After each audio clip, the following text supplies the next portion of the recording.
Assalamualaikum warahmatullahi wabarakatuh.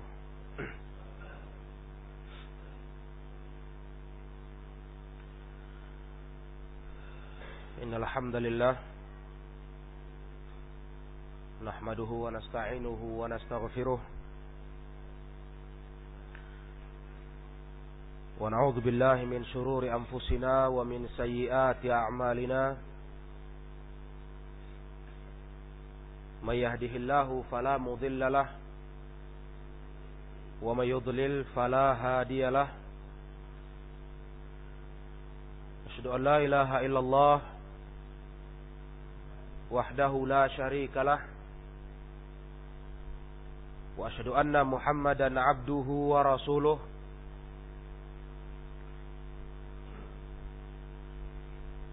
يا أيها الذين آمنوا اتقوا الله حق تقاته ولا تموتن إلا وأنتم مسلمون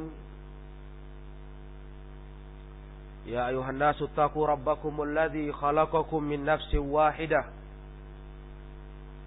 وخلق منها زوجها وبث منهما رجالا كثيرا ونساء واتقوا الله الذي تساءلون به والأرحام إن الله كان عليكم رقيبا يا أيها الذين آمنوا اتقوا الله وقولوا قولا سديدا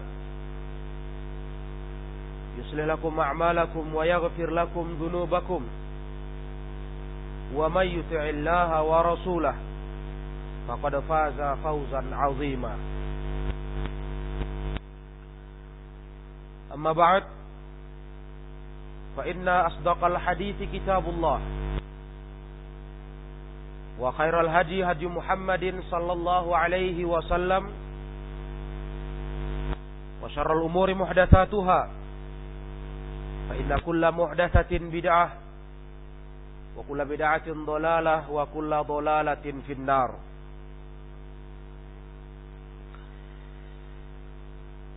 Ikhwati fillah, jemaah sekalian yang dirahmati oleh Allah Subhanahu wa taala.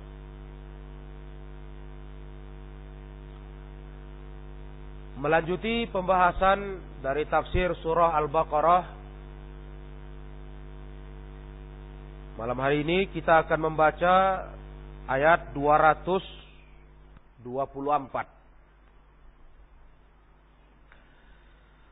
Di ayat ini Allah berbicara tentang sumpah.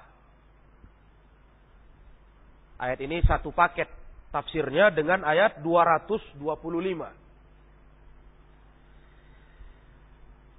Di ayat 224 ini kata Allah, "Wala taj'alullaha 'urdatan liaymanikum an tabarru wa tattaqu wa tuslihu bainan nas wallahu sami'un 'alim."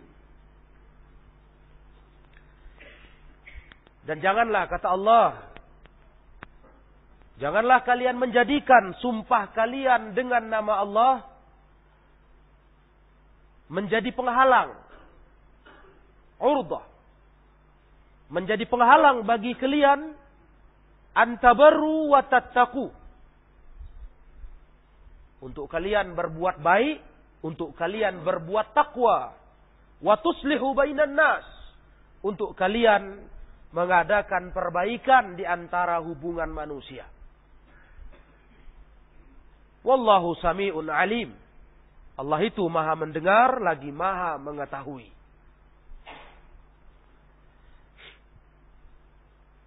Di ayat ini para ikhwah, kata Syekh As-Sa'di, al-maqsud minal yamini wal qismi ta'zimul muqsam bihi. Yang dimaksud dengan sumpah di sini, pertama mengagungkan al-muqsam bihi, yang kita bersumpah dengannya, yaitu Allah.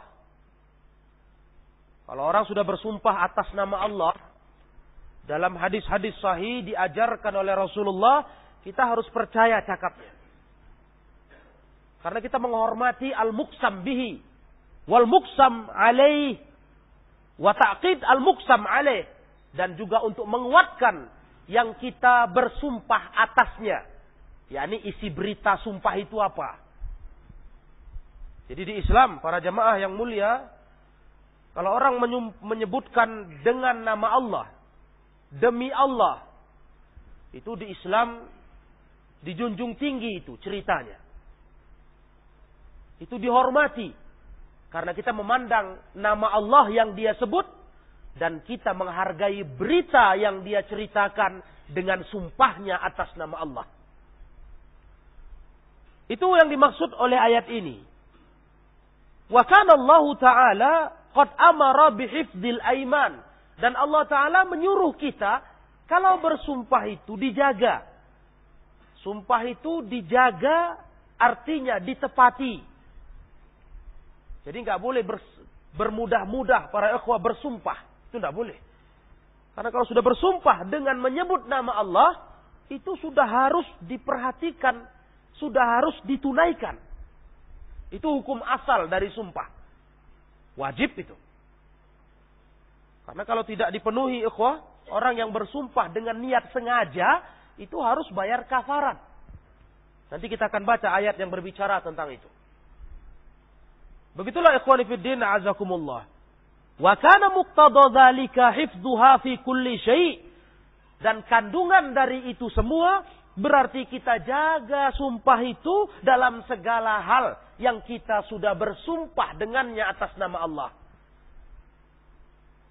Makanya kalau bicara, kalau meyakinkan sesuatu dengan menggunakan nama Allah, wallahi, wabillahi, watallahi, itu harus dijunjung tinggi keakuratan berita kita. Harus betul-betul jujur. Baik itu berupa berita atau tekad untuk berbuat sesuatu, jujur kita. Kalau sudah bersumpah, kerjakan itu. Begitu pula kalau ingin meninggalkan sesuatu. Itulah sumpah para ikhwah. Sehingga dalam pelajaran tauhid, bersumpah tidak boleh selain atas nama Allah. Walaupun atas nama makhluknya yang hebat sekalipun, kata ulama. Makhluk yang dimuliakan, haram bersumpah atas nama itu. Contohnya Al-Ka'bah. Kita tidak boleh berkata wabil Ka'bah dan demi Ka'bah. Itu enggak boleh para ikhwah. Kalau kita mau bersumpah, sertakan nama Allah. Wa Rabbil Ka'bah, demi Rabb pemilik Ka'bah. Artinya demi Allah. Langsung menyebut demi Ka'bah haram. Demi Al-Quran haram. Walaupun Al-Quran kalamullah. Tapi tidak dituntun kita mengucapkan langsung seperti itu. Dan begitulah yang lainnya para ikhwah. Tidak boleh kita menyebutkan sumpah selain menyebut nama Allah subhanahu wa ta'ala. Kemudian kata beliau, walakin Allah ta'ala istasna min zalik. Tetapi Allah memberi pengecualian dari hukum itu. Hukum menunaikan sumpah. Ada pengecualian ikhwah. Di Islam sumpah itu terbagi 3. Pertama namanya sumpah palsu. Al-ghamus. Ini sumpah jenis pertama. Orang bersumpah yang dia berbohong dengan sumpahnya. Itu namanya ghamus. Demi Allah, saya beli barang ini sekian ribu. Padahal dia tahu bukan sekian ribu harga barang itu dibelinya. Ini namanya sumpah ghamus. Orang seperti ini kata ulama, ini harus tobat, istighfar. Dia nggak usah bayar kafarat. Tapi tobat sama Allah. Dia mempermainkan nama Allah untuk sesuatu yang dusta. Dia permainkan nama Allah para ikhwah. Untuk menguatkan kedustaannya. Na'udzubillah. Orang begini, menurut mazhab yang umum. yakni banyak ulama, aksarul ulama, itu beranggapan orang begini taubat dia. Istighfar. Nggak usah bayar kafarat. Namun Al-Imam Syafi'i dalam mazhab beliau termasuk yang menyuruh orang bersumpah sengaja dengan sumpah palsu bayar kafarat. Imam Syafi'i rahimahullah itu berpendapat lain. Kata beliau orang begini ini jangan dibiarkan ini begitu saja sumpah itu lenyap, tidak teranggap. Dia sudah sengaja berdusta atas nama Allah. Orang begini bayar kafarat, kata Imam Syafi'i. Walaupun banyak ulama bilang tidak ada kafarat, tapi dia bertobat, beristighfar yang betul kepada Allah Subhanahu wa ta'ala. Kemudian yang kedua, ikhwah, sumpah yang tidak disengaja. Nah, ini yang kita kaji malam ini. Ini yang kata Syekh, walakin Allah istasna min dzalik. Allah kecualikan dari hukum sumpah tadi. Allah beri pengecualian. Nah, itulah jenis sumpah kedua. Sumpah yang tidak disengaja. Wah, ini dia jenisnya. Orang bersumpah terbiasa.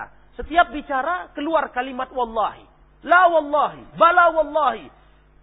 Tidak demi Allah. Betul demi Allah. Kebiasaan menyebut wallahi wallahi. Nah, orang seperti ini, ikhwah. Ini termasuk yang Allah kecualikan. Yang Allah kecualikan darinya. Orang seperti ini tidak ada kena hukuman dia nanti dengan sumpah itu. Itu termasuk di ayat 225.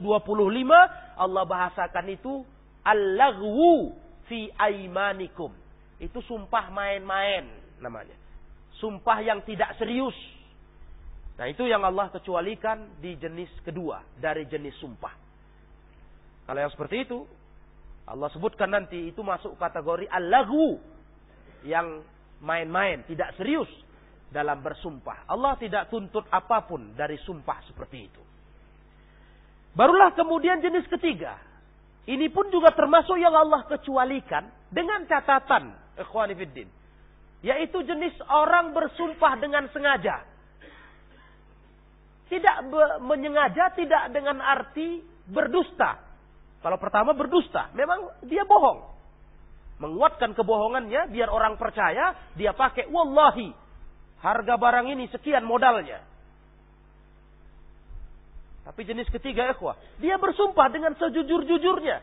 Tapi ada faktor tertentu yang mengharuskan dia batalkan sumpah itu. Itulah yang akan kita lihat ini. Seperti kata beliau, idza kanal birru bil yamin yatadamman tarka ma huwa ahabbu ilaih. Apabila ada orang bersumpah satu perkara, dengan sumpah itu terkandung padanya ditinggalkannya hal yang lebih baik untuknya, lebih bagus, lebih disukainya. Dia bersumpah nggak mau buat begitu, tapi sebetulnya itu yang bagus dibuatnya. Terhalangi dia buat yang bagus itu gara-gara sumpah. Orang begini Allah suruh batalkan sumpahnya. Karena sumpah begini, ikhwah, tidak boleh. Bila mana isi sumpah itu menyebabkan orang tersebut terhalangi berbuat yang lebih baik dalam hidupnya, maka jangan sembarangan bersumpah. Bahaya itu, ikhwah. Nanti kita akan beresiko berurusan dengan kafarat. Seperti ini para ikhwan rahimakumullah. Kalau kasus begini, mayoritas ulama beranggapan orang yang bersumpah, tapi dia dapati ada yang lebih baik dari sumpahnya. Artinya dia bersumpah tidak berbuat sesuatu. Hakikatnya kalau berbuat lebih baik. Orang begini disuruh hadis Nabi, buat yang baik itu tinggalkan sumpah, tapi bayar kafarat. Kan jadi kerjaan, ikhwah. Makanya memang dalam tuntunan sunnah Rasul nggak mudah-mudah kita berucap wallahi. Setiap bicara, setiap dialog dengan teman selalu mengumbar demi Allah. Tidak boleh. Bisa nanti jatuh kepada palsu, bisa. Bisa pula terjatuh kepada sumpah yang disengaja, tapi tak sanggup mengerjakannya. Demi Allah, saya akan ke rumahmu. Ternyata ada hal lain yang lebih penting, dia nggak bisa ke situ. Dia harus tebus sumpah, bayar kafarat. Nah, beginilah bahayanya sumpah ini kalau tidak diseriuskan mengucapkannya. Artinya tidak diperhatikan perlunya. Akan beresiko memberatkan kita untuk menebus kafaratnya. Begitu pula kata beliau, fanaha ibadahu ayaj'alu aymanahum urdah, aymani'ah wa ha'ilah an ayyaburu ayyaf'alu khairan aw yattaqu syarran aw yuslihu bainan nas. Kata beliau, Allah larang hamba-hambanya menjadikan sumpah mereka jadi alasan penghalang, mani, pencegah, ha'il, yang menghalangi untuk mereka buat baik. untuk mereka buat yang bagus, menjaga dari yang buruk atau mendamaikan manusia. Untuk apa bersumpah, ikhwah? Mungkin lagi jengkel, kita berkata saya nggak akan urus lagi urusanmu misalnya. Padahal dalam kesempatan beberapa hari ke depan kita dituntut untuk mengurus saudara kita itu, untuk mendamaikan dia dengan lainnya. Hanya kita yang bisa diharapkan umpamanya. Tapi kita udah bersumpah, demi Allah, aku nggak mau lagi urus urusanmu. Ikhwah, dalam Islam, sumpah ini jangan menghalangi kita mendamaikan mereka. Demi Allah, aku tidak akan buat ini. Ikhwan, demi Allah aku tidak akan begini. Padahal seharusnya kalau dia buat itu bagus. Karena jengkel misalnya. Bertengkar dengan saudaranya. Bertengkar dengan istrinya. Bertengkar dengan familinya. Keluar kata-kata. Demi Allah aku nggak akan memijak lagi rumahmu. Ikhwan, memutuskan silaturahim. Nah, sumpah begini Allah larang. Kata Allah, jangan jadi alasan sumpah kalian atas nama Allah menghalangi kalian buat baik. Menghalangi kalian meninggalkan yang jelek. Menghalangi kalian mendamaikan manusia. Itu tidak boleh. Allah suruh batalkan sumpah seperti itu. Faman halafa ala tarki wajibin wajaba hanatuh. Kalau begitu, siapa bersumpah meninggalkan yang wajib, wajib dia batalkan sumpah itu. Bersumpah kok meninggalkan yang wajib. Saya bersumpah nggak akan berbakti lagi kepada orang tua saya misalnya. Syahada ikhwah. Wajib berbakti ke orang tua, kok bersumpah membatalkan kewajiban itu. Sumpah begini harus digugurkan. Dan ikhwani fiddin, sumpah-sumpah menyalah begini, ini nggak ada kafarat. Ini sumpah menyalah. Kafaratnya cukup ditinggalkan. Batalkan sumpah itu. Sudah, nggak usah bayar apa-apa. Nah, karena babnya bersumpah meninggalkan yang wajib. Ini orang kalau sudah emosi begitu. Iya, makanya marah itu dari syaitan. Marah itu harus ada pengontrolnya. Sehingga dalam pelajaran fikih, kalau seorang suami dalam kondisi marah berat, ghadban syadida, marah berat ya, bukan marah-marah biasa, marah berat, hilang kontrol akal sehatnya, keluar kalimat cerai ke istrinya, kalimat itu batil, tidak dianggap. Tapi dengan catatan marah berat sampai hilang kontrol dirinya. Tapi kalau marah-marah biasa, sadar, itu jatuh talak. Ada rinciannya. Makanya lagi marah itu Rasulullah suruh tahan dua hal dari kita. Yaitu mulut dan tangan kita. Itu jangan dipakai. Karena kalau lagi marah itu dipakai akan rusak akibatnya. Inilah diantaranya orang bersumpah meninggalkan yang wajib. Mungkin karena dalam kondisi marahnya. Akhirnya dia bersumpah meninggalkan yang wajib. Maka sumpahnya harus dibatalkan. Begitu pula wa harama iqamatahu ala yamini. Haruma iqamatuhu ala yamini. Haram ditegakkannya sumpah itu. Jangan dia bilang aku udah sumpah untuk tidak berbakti. Ini tidak boleh kok. Langgar sumpah itu. Itu kafaratnya. Tidak usah bayar kafarat sumpah. Langgar sumpah itu. Itu kafaratnya kata ulama. Itu dalam hadis sahih dari Rasulullah. Kemudian waman halafa ala tarki mustahabbin istahabba lahul hanathu. Begitu pula siapa yang bersumpah untuk meninggalkan yang disunatkan, maka disunatkan pula dibatalkannya sumpah itu. Kalau yang tadi wajib dibatalkannya karena dia bersumpah meninggalkan yang wajib. Gugurkan sumpah itu. Wajib digugurkan. Tapi kalau bersumpah meninggalkan yang sunat, sunat digugurkan. Artinya menggugurkannya hukumnya disunatkan. Sebab yang dia bersumpah itu babnya meninggalkan yang disunatkan. Naam. Wa man halafa ala fi'li muharramin wajabal hanathu. Dan barang siapa bersumpah buat yang haram, wajib harus dibatalkan, digugurkan. Tidak boleh diterapkan. Jangan dia bilang udah sumpah saya bersumpah saya akan berbuat begini, padahal itu haram. Nah, maka perbuatan yang dia rencanakan itu dan itu haram itu harus ditinggalkannya walau dia bersumpah atas nama Allah. Dalam kasus yang ini, memang ulama berselisih. Apakah bayar kafarat dia atau tidak? Untuk orang yang berkata seperti ini. Sebagian bilang bayar kafarat. Sebagian bilang tidak. Dengan dia tinggalkan rencana buat yang haram, itu sudah cukup menjadi kafaratnya. Aw ala fi'li makruhin ustuhibbal hadatsu wa ammal mubahu fayambaghi fihi hifdzul yamin 'anil hadathi. Atau orang yang ingin berbuat yang dibenci, makruh, enggak sampai haram, disunatkan pula untuk dia batalkan sumpah itu. Tidak diharuskan karena yang dia mau buat makruh masih, enggak jatuh ke haram. Adapun yang mubah maka sudah seharusnya kalau bersumpah untuk yang mubah, ikhwah. Nah, ini yang ulama katakan sepakat. Kalau sumpah yang mubah tapi dilanggar, bayar denda. Kalau sumpah yang mubah itu harus yang bagi fi yamin 'anil hadathi. Harus dia jaga sumpah itu. Demi Allah, saya bersumpah mau bersedekah untuk si fulan. Ikhwah, itu harus dibayar. Kita mau gugurkan sumpah itu, bayar kafarat. Karena mubah, memberi dia mubah hukumnya. Boleh-boleh saja bersedekah untuk muslim. Saya bersumpah akan membangun masjid. Demi Allah, ikhwah, jaga sumpah itu. Jaga sumpah itu. Tunaikan itu. Karena itu mubah. Begitulah para ikhwah. Maka seorang muslim tidak bermudah-mudah mengeluarkan kalimat sumpah atas nama Allah. Dia berhati-hati, ikhwah. Ada konsekuensi dia harus amalkan sumpah itu. Apalagi yang mubah. Tapi kalau yang haram, tinggalkan. Atau meninggalkan yang wajib. Nah, itu jangan turuti. Batalkan sumpah itu. Tapi kalau itu sumpah mubah, kita nggak boleh main-main dalam ini. Dalam perkara seperti ini, terapkan, tunaikan.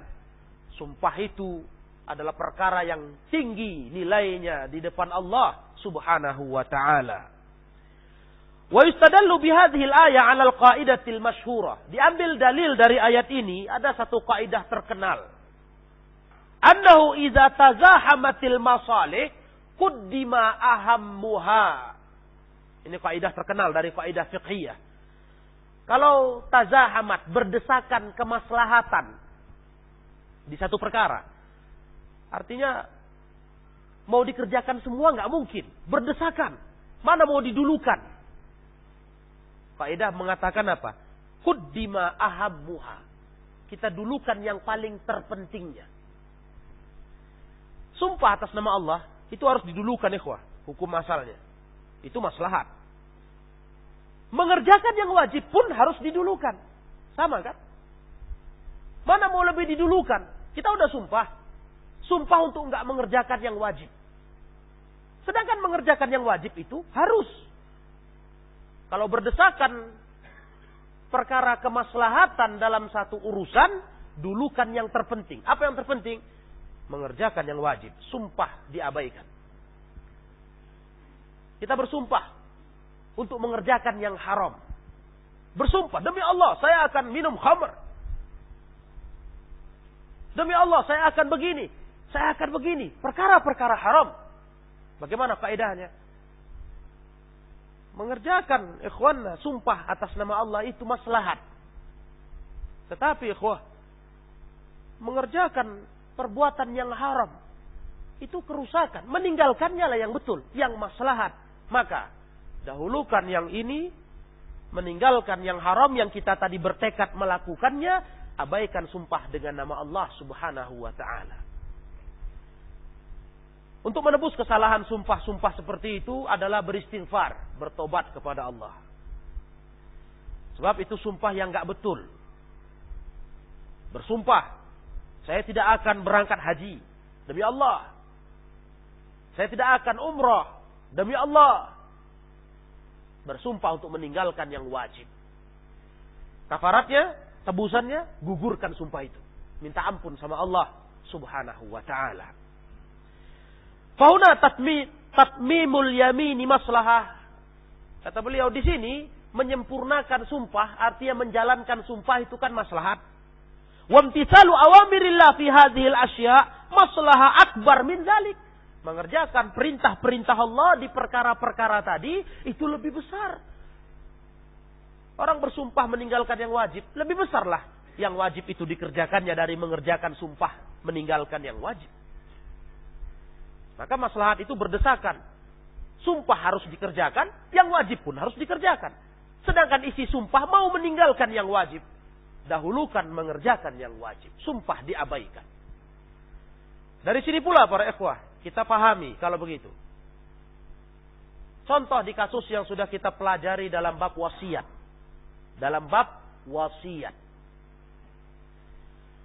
Bab wasiat, ikhwah, itu satu bab besar. Maslahat besar untuk diamalkan.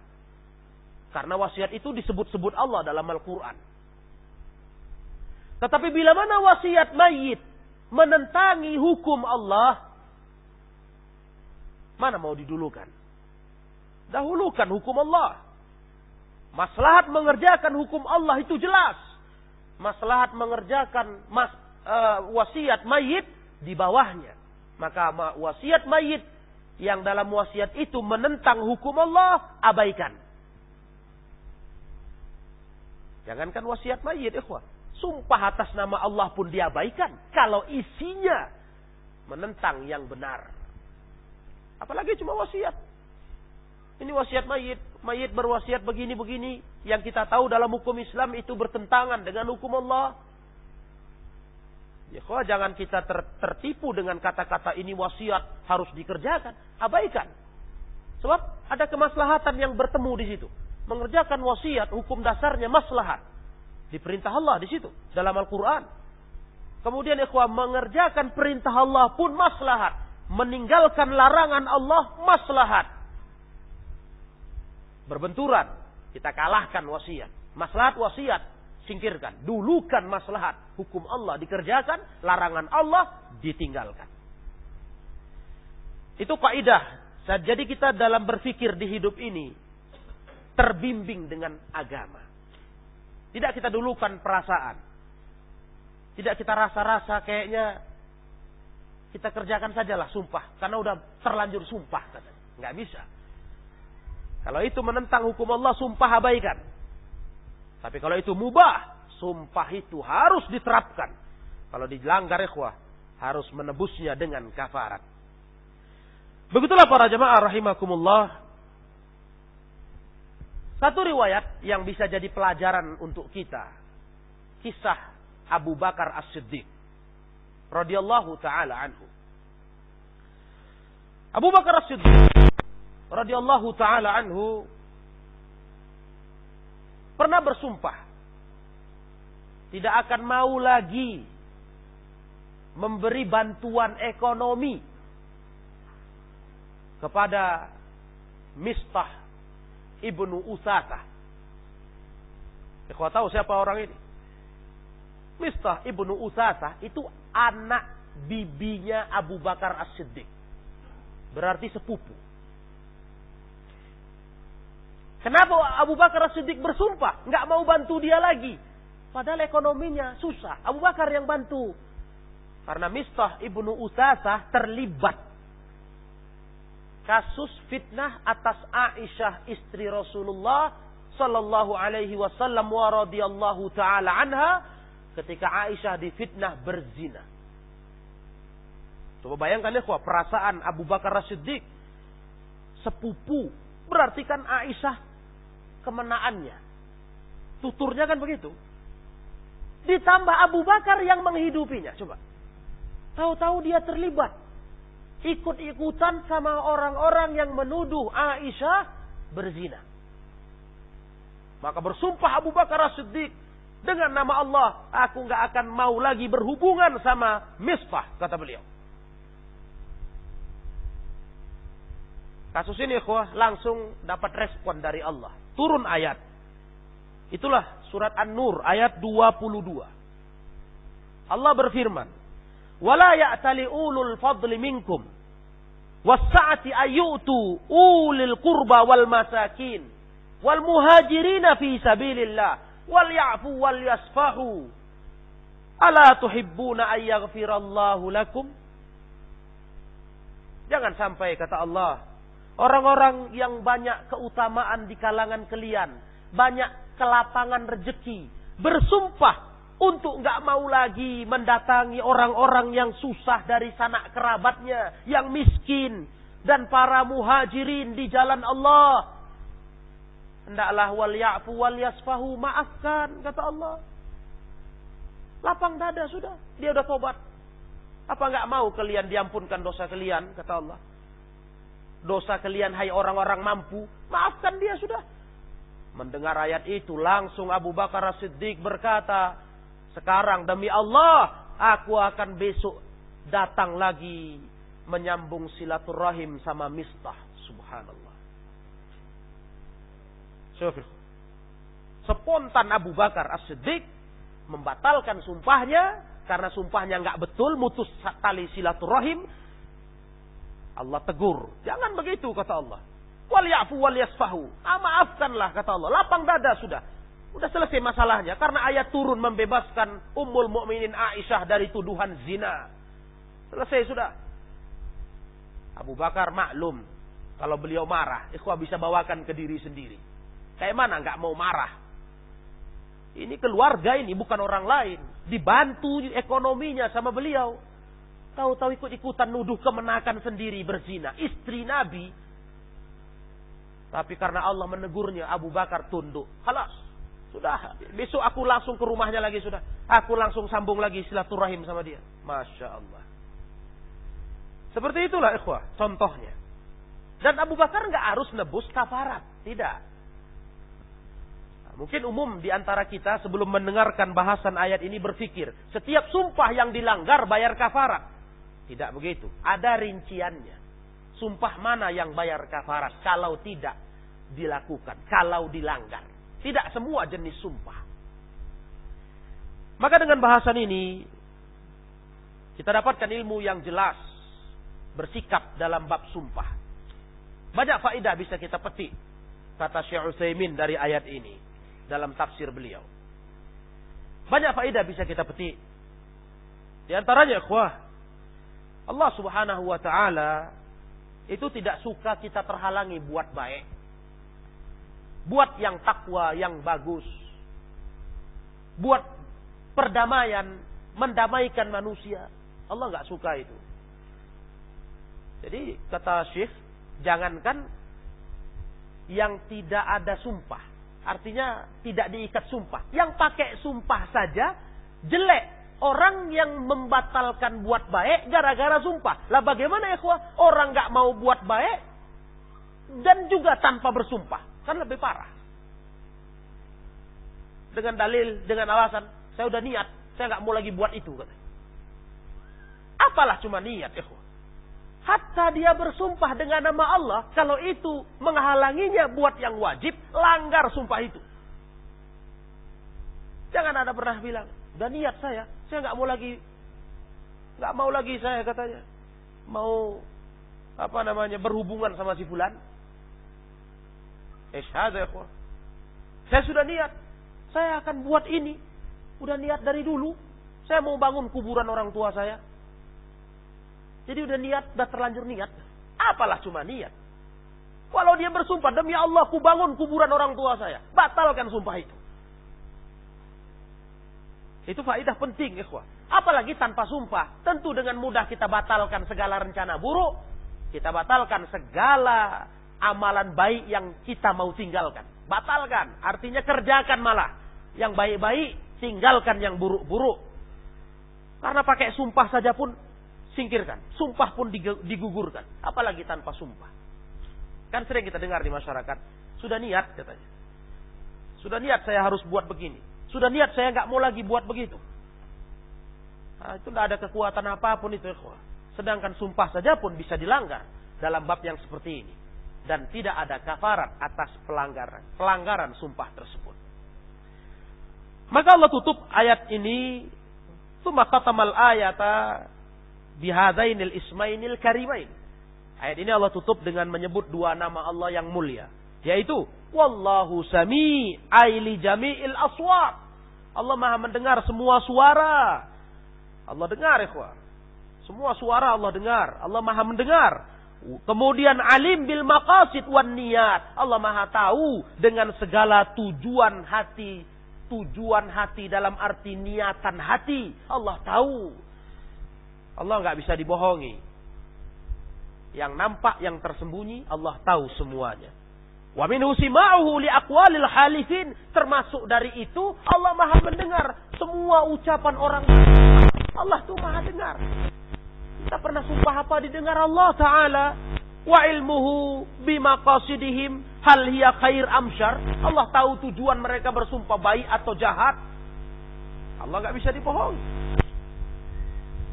Jadi kita tidak bisa berdusta, bersembunyi dari Allah. Tahu semuanya, kata beliau. Wa fi dhimni dzalika tahdzir min mujazati. Maka terkandung dari ayat ini, dari nama ini, kita diperingatkan jangan melampaui batas. Dalam berucap, dalam berbuat, dalam berniat. Hati-hati, ada Allah yang tahu. Begitu. Dari manusia kita bisa sembunyi. Tapi dari Allah, dengan apa caranya sembunyi? Jangan melampaui batasan. Wa anna a'malakum wa niyatakum qad istaqarra ilmuha indah. Niat kalian, amal kalian, semua sudah tetap ilmunya di sisi Allah. Nggak ada yang tersamarkan. Allah tahu semua. Makanya di hidup ini ikhwah, sebagaimana dalam kajian-kajian lain, kita sampaikan terus nasihat ulama ini, hidup ini jadilah orang yang baik-baik saja. Berbuatlah yang baik-baik saja. Berucaplah yang baik-baik saja. Berniatlah yang baik-baik saja. Kenapa? Allah Maha tahu. Kalau kita dari manusia bisa sembunyi, dari Allah apa caranya? Allah tutup ayat ini dengan wallahu sami'un alim. Allah itu Maha mendengar, Maha berilmu. Kita mau sembunyi darinya dengan cara apa? Subhanallah. Begitulah para ikhwah yang dimuliakan Allah Subhanahu wa ta'ala. Berkenaan masalah sumpah ini, di kitab kita ini tidak dikemukakan syekh dalil hadis. Jadi perlu kita petik satu dalil hadis dalam riwayat Muslim. Biar kokoh paham kita ini. Bahwa kalau sumpah itu melanggar agama, langgar saja sumpah itu. Jangan dituruti melanggar agamanya. Tapi sumpahnya kita langgar. Artinya jangan kita melanggar agama. Karena kadang-kadang ikhwah di masyarakat ini sumpah ini kayaknya luar biasa betul. Nggak bisa dibatalkan. Nah, itu nggak betul paham itu. Sumpah itu bisa dibatalkan. Cuma ada yang memang bayar kafarat, ada yang tidak. Nah, tadi ikhwah sudah paham? Yang bayar kafarat yaitu sumpah mubah.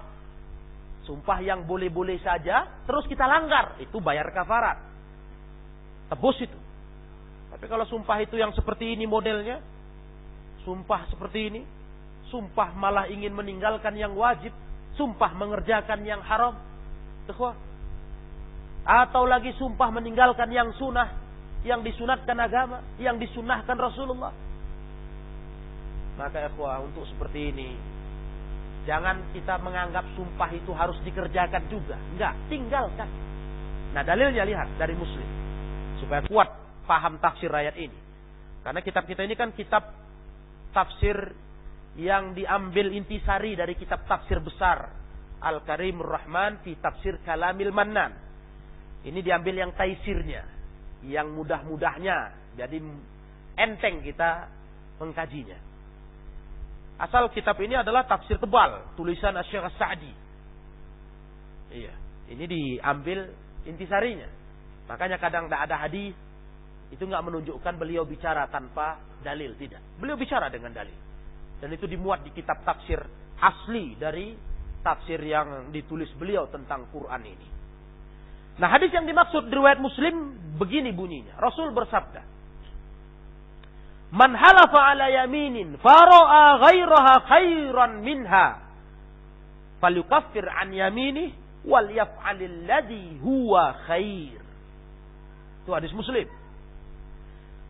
Barang siapa bersumpah dengan sebuah sumpah, tapi dia pandang ada selain sumpah itu yang lebih baik dikerjakannya. Kayaknya lebih baik saya buat begini. Nggak baik saya kalau saya terapkan sumpah ini. Baiknya malah kebalikannya. Maka Nabi berkata, "Fal yukaffir an yamini," dia tebus sumpah itu, wah ini kan yang mubah ini, bayar kafarat.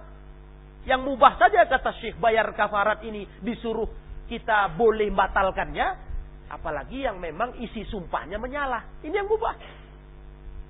Itu sisi dalilnya. Yang mubah kita bersumpah demi Allah, saya akan membangun masjid di tanah itu. Tapi belakang hari kita berpikir, kayaknya kurang bagus di tanah itu. Bagusnya di tanah sana. Ya sudah, batalkan sumpah itu. Pindahkan di tanah sana membangunnya. Cuman karena kita udah bersumpah yang mubah, bayar kafarat, batalkannya. Nah, jadi bisa saja kuah sumpah itu digugurkan. Bisa. Apalagi kata ulama, kalau sumpah itu mengandung dosa. Nah, itulah sisi dalilnya. Jadi kuah nggak usah ragu. Dan bukan berarti kita diajari main-main sama sumpah, tidak. Kita pandang kayaknya nggak lebih baik di situ, di sana lebih baik. Batalkan itu, falyaf'alil ladzi huwa khair, kata Rasul. Kerjakan yang dia pandang baik, pindahkan di sana bangunnya. Tapi waktu dia bersumpah bangun di situ karena batal, tebus dengan kafarat. Nah, apa kafarat sumpah, ikhwah? Kita lihat ayatnya. Kafarat sumpah itu Allah ceritakan langsung di Al-Maidah ayat 89. Di situ Allah cerita, kalau ikhwah buka Al-Maidah 89. 4 kafarat sumpah. Tapi harus dikerjakan berurutan. Harus coba yang pertama, bisa. Tidak bisa yang kedua, ketiga, baru keempat. Tidak boleh dia ambil sembarangan. Kafarat sumpah itu, kata Allah Ta'ala di surat Al-Maidah ayat 89. Pertama, it'amu asyarati masakin. Min awsati ma tut'imuna bihi ma tut'imuna ahlikum. Kafarat sumpah pertama, kita disuruh Allah beri makan 10 orang fakir miskin. 10 orang. Berapa kadarnya? Ya berapa yang biasa kita kasih makan anak istri kita di rumah. Beberapa ulama memberi patokan yaitu 1 mud. Ukuran standar itu. 1 mud itu kalau gandum, ukuran makanan di sana, sekitar kalau dalam hitungan gram, 544 gram. 1 mud. Itu dia, kawan. Jadi kita kasih makan 10 orang fakir miskin. Nah, kalau kita mau kasih makan dalam arti perorangannya, kawan, ya 1 mud tadi. Kalau hanya dikasih bahan makanan seperti beras. Kalau pakai lauk, ya lengkap. Nah, lengkap. Begitu. Kafarat pertama yang diajarkan Allah untuk menebus sumpah. Kalau itu tidak bisa, yang kedua, au kiswatuhum, atau kasih makan mereka. Kasih baju mereka. Kalau kasih makan tidak mau kita, atau kita pandang tidak mampu, kasih baju mereka. Au kiswatuhum. Kita kasih baju, pakaian. Nah, kasih makan itu untuk ukuran sekali makan, ikhwah. Terserah kita mau kasih makan pagi, siang, atau malam. Kalau baju begitu, untuk layak dipakainya. Bahkan kata mazhab Hambali, bahkan kalau dikasih baju itu kalau untuk perempuan, ya lengkap pakaiannya semua. Tidak hanya baju, tapi juga pakaian bawahnya. Roknya, begitu. Itu maksud memberi pakaian yang menutup aurat mereka. Beri 10 orang pakaian. Atau kata Allah, kalau itu juga nggak bisa kita melakukannya, au tahriru raqabah, bebaskan 1 budak. Kalau ada perbudakan masih, bebaskan 1 budak.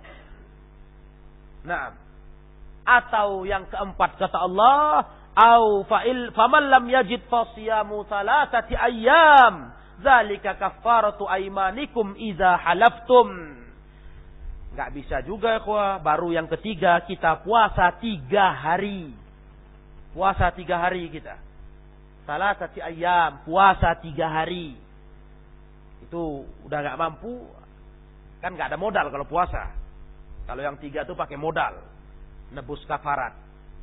Nah, tapi dulu sebelum kita langsung pilih aku puasa saja, ya diprioritaskan yang pertama, yang kedua. Kalau yang ketiga mungkin sekarang tidak ada budak. Yang pertama, yang kedua prioritaskan. Kasih makan. Maka ikhwanna rahimakumullah, begitu menebus sumpah. Allah firmankan itu di Al-Maidah ayat 89. Maka dengan ini para jamaah rahimakumullah, Jadi ada pencerahan pemahaman di diri kita. Mungkin selama ini kita berpikir sumpah itu harus dikerjakan. Atau kita berpikir sumpah itu apapun jenisnya kalau dilanggar harus bayar kafarat. Ternyata semua ada perinciannya. Itulah perincian yang dikemukakan ulama. Dan dalam kitab-kitab fikih akidah pun diceritakan sama. Sehingga dengan ini kita bisa mengerti. Kalau memang kita mau selamat dari sumpah-sumpah yang kita langgar ini. Yaitu caranya. Jangan mudah bersumpah kalau tidak mesti. Itu dia. Jangan mudah bersumpah kalau tidak mesti. Tapi kalau mesti ikhwah, kita bersumpah, kita harus laksanakan. Jika sumpah mubah, kita harus terapkan. Begitulah para ikhwah. Sehingga kebiasaan bersumpah, itulah jenis kedua tadi dari 3 jenis sumpah kan. Sumpah palsu, sumpah nggak disengaja, sumpah sengaja. Itulah jenis kedua, sumpah nggak sengaja. Itulah yang Allah firmankan di ayat 225. Allah berfirman, La yu'akhidhukumullah billaghwi fi aimanikum, walaki yu'akhidhukum bima kasabat qulubukum, wallahu ghafurun halim. Ayat berikutnya ini. Kata Allah, Allah tidak ambil dalam arti, kata Syekh Utsaimin dalam tafsir beliau, tidak ambil ada 2 maknanya. Satu, tidak ditebus pakai kafarat. Yang kedua, dalam arti tidak diambil, tidak dihukum kalau nggak dikerjakan. Nah, tidak diambil di sini artinya tidak Allah balas, yaitu tadi tidak dihukum, tidak dituntut kafarat. Itulah al-laghwi fi aimanikum. Sumpah-sumpah yang sifatnya lagu, tidak serius. Contohnya sudah saya sebut tadi ikhwah, dan di dalam tafsir ini pun disebutkan juga ada riwayat dari Aisyah Ummul Mukminin, Rasulullah pernah bersabda dalam riwayat itu seperti orang berkata di rumahnya, ya ini udah terbiasa, orang Arab sering gitu memang. Nah, terbiasa, maka sumpah mereka itu nggak bisa dipegang kali. Kebiasaan kayak jadi adat mereka, mudah kali wallahi wallahi. Dalam cerita itu mengumbar kata wallahi. Nah, yang seperti ini ikhwah. Ini kalau memang dasarnya kebiasaan masuk kategori ayat 225. Dia langgar pun itu tidak apa-apa. Dalam arti bukan sumpah dari hati. Seperti kata Allah, walaki yu'akhidhukum bima kasabat qulubukum. Yang Allah ambil dari kalian. Artinya Allah tuntut kalian penuhi sumpah itu atau kalian tebus dengan kafarat yang muncul dari dada kalian. Artinya niat kalian. Kalian berkata wallahi itu dengan niat di dada, bukan asal lidah terbiasa. Bedakan itu. Jadi kita nggak boleh berkata kalau ketemu misalnya dengan kenalan kita, ada orang Arab, ngobrol sama dia, dengan mudahnya dia bilang wallahi untuk satu hal, terus kita ingat-ingat kata-kata itu, tapi tak dipenuh-penuhinya, kita bilang kamu harus bayar kafarat, kamu harus penuhi atau bayar kafarat. Tidak. Memang kebiasaan, ada kebiasaan seperti itu. Rasulullah sebutkan itu dalam banyak hadis. Biasa menyebut la wallahi, bala wallahi. Kalau cerita itu kalimat wallahi ini kayak bumbu pastinya, bumbu sedapnya. Mudah mereka ucapkan itu. Dia nggak niatan mau bohong, nggak. Udah terbiasa begitu. Itu masuk kategori al-laghu fi aimanikum. Sumpah-sumpah yang tidak serius ini tidak ada balasan apapun kalau dilanggar dan tidak ada tuntutan harus dipenuhi. Allah maafkan itu. Demikianlah ikhwani fi din azakumullah, memang yang dipandang itu adalah ad-dalil ala i'tibaril maqasid fil aqwal, ya. Yang dipandang itu kalau orang ngomong maksud dia apa. Makanya kita harus minta kejelasan. Itulah gunanya tabayun kalau orang ngomong. Sebab ikhwan ngomong-ngomong kadang-kadang ngomong tuh tercetus, orangnya kadang nggak ngerti atau tidak nalar dia aku tadi ngomong apa ya. Jadi kalau kita mau bagus bersaudara, mau bagus berhubungan sesama kita, jangan asal aja ngambil cakap kawan yang tercetus dari mulutnya. Kadang itu kelepasan aja begitu. Dan itu di Islam nggak dipandang. Jangankan seperti itu, sumpah saja pun kalimat wallahi nggak dipandang. Kalau yang dasarnya keluar tidak disengaja. Artinya jangan terlalu semua masuk hati. Wah, itu maksudnya. Ada mungkin orang tipenya kurang kontrol ngeluarkan kata. Tahu-tahu kena ke hati kita. Kok rada tersinggung. Ingat kita kajian ini. Kita tahu tipe orang ini memang ceplas-ceplos nggak nentu. Kelas. Jangankan cuma cakap begini, sumpah saja pun dia mengucapkan wallah itu nggak dianggap itu sama Allah. Apalagi cuma kalimat-kalimat begini, memang agak nusuk hati. Makanya kata ulama ada kaidah, i'tibarul maqasid fil aqwal. Ya, dipandang itu dalam ucapan apa tujuan orang. Kadang ada orang tujuannya memang udah asal lontar aja, nggak ada niat dia tersusun dengan cakap itu maunya begini, enggak. Memang udah terbiasa. Ceplos istilahnya. Nah, itu jangan masuk hati. Kalau semua mesti masuk hati, rusaklah hubungan antar manusia. Karena manusia nggak sama. Ada yang hati-hati bicara. Ada yang teliti dia. Ada yang suka-sukanya aja. Jadi nggak bisa di hidup ini semua mesti masuk hati. Naam, sebagaimana sumpah saja pun bisa gugur terabaikan. Bila mana sumpah itu tidak didasari tekad hati. Sebagaimana Allah tadi katakan, bima kasabat qulubukum. Kalau itu betul, Allah ambil itu pertanggungjawabannya. Sumpah yang ditekadkan dengan sengaja, itu diambil Allah pertanggungjawabannya. Kerjakan atau tebus dengan kafarat. Demikianlah ikhwah yang saya muliakan. Allah tutup dengan wallahu ghafurun halim. Allah Maha Pengampun kalau kita tobat dari semua dosa. Allah itu halim. Allah itu pengasih, lembut. Zat yang maha lembut terhadap orang yang buat maksiat kepadanya. Andai kata Allah tidak punya sifat halim, waduh, wah, habislah kita. Pasti saban hari kita diazab Allah. Kalau Allah itu tidak punya sifat halim, kalau kita berkaca, wah kita tiap hari bakalan dihajar dengan azab. Tiap buat salah, hukum. Buat salah, hukum. Habis sudah kita. Tapi karena Allah punya sifat halim. Aduh, subhanallah. Allah enggak mau segerakan. Aitsu lam yu'ajilhu bil 'uqubah. Allah enggak segerakan hukumannya. Kadang pun Allah maafkan dah. Kera manis. Nah, itu bisa terjadi di dunia dan bisa terjadi di akhirat. Istilah kera manis tadi. Bukankah Allah berkata, ya yu'adzibu man yasha wa yaghfiru liman yasha. Yaghfiru liman yasha wa yu'adzibu man yasha. Nah, dan itu hak Allah. Nggak bisa kita ukur-ukur saya termasuk ini. Nggak bisa. Allah azab yang dia mau, Allah ampunkan yang dia mau. Bayangkan. Asal jangan syirik dosa kita. Tapi itu nggak bisa kita ukur. Iya kalau yang diampunkan. Jangan kita berpikir mana tahu saya diampunkan. Terus kita buat dosa suka-suka. Lah, itu Allah yang tahu siapa yang berhak. Terserahnya. Kita hanya ngambil faidah satu dari ayat ini. Satu yang penting sekali. Yaitu apa? Allah itu penyayang sama kita. Bisa dimaafkannya habis bisa. Cuman itu rahasia dia. Siapa mau diberlakukan seperti itu. Sehingga kita nggak main-main sama dosa dengan pikiran berandai-andai mana tahu saya yang diampunkan. Lah. Sebab azab Allah itu keras. Nah. Azab Allah itu keras. Inna batsya rabbika la syadid. Hukuman Rabbmu itu keras. Demikianlah para jemaah rahimakumullah. Dua ayat yang sudah kita bahas di kesempatan pelajaran tafsir malam hari ini. Saya berharap pemahaman masalah sumpah ini lebih matang di kepala kita. Dan kita lebih hati-hati bersumpah. Kita tidak ingin kita termasuk orang yang terkena hukuman Allah. Karena kita sembarangan bersumpah dalam hal mubah. Kita langgar dan tidak kita bayar kafarat. Itu Allah nggak maafkan nanti. Artinya Allah hukum kita.